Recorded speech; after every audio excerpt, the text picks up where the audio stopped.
السلام علیکم۔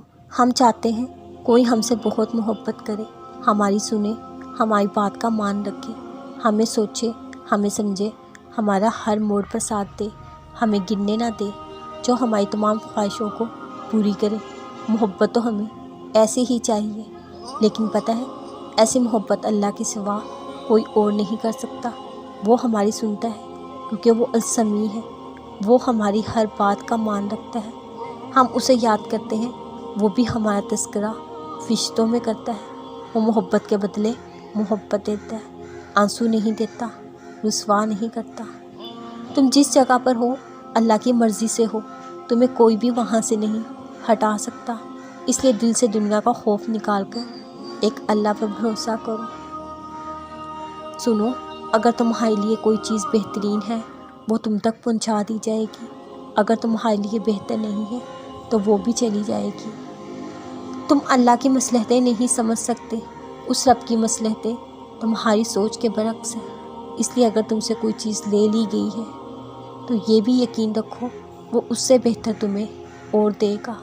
بس ہر حال میں اس کا شکر ادا کیا کرو، اپنے نصیب کی بہتری مانگا کرو، بے شک وہ بہتر جاننے والا ہے۔ جو اپنے آپ کو اللہ کے سپرد کر کے اللہ کے ہو جاتے ہیں، اللہ انہیں اپنے سوا سب سے بے نیاز کر دیتا ہے۔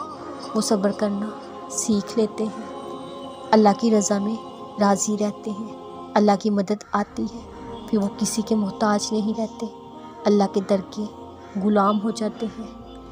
جہاں کسی کے گمان میں بھی نہیں ہوتا، پھر ان کے لیے راستے اللہ خود بناتا ہے۔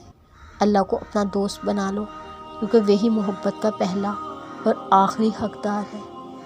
اللہ تعالیٰ ہم پر رشتوں کی حقیقت واضح کرتا ہے تاکہ ہم صراحوں سے نکل کر رب کے قریب ہو جائیں، اور پھر اللہ تعالیٰ ان کو ایسی منزلیں عطا فرماتا ہے جو کسی کے وہم و گمان میں بھی نہیں ہوتی۔ جس نے دعا کا حکم دیا اس نے قبولیت کا وعدہ بھی کیا ہے۔ تو پھر اس دل کو منا لو یقین پہ، اس کو اپنی رضا میں راضی کر لو۔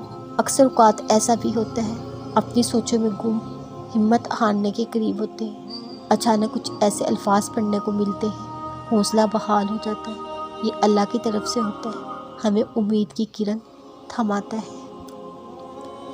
جب تم اللہ کی رضا میں راضی ہو جاؤ گے وہ بھی تمہاری رضا میں راضی ہو جائے گا۔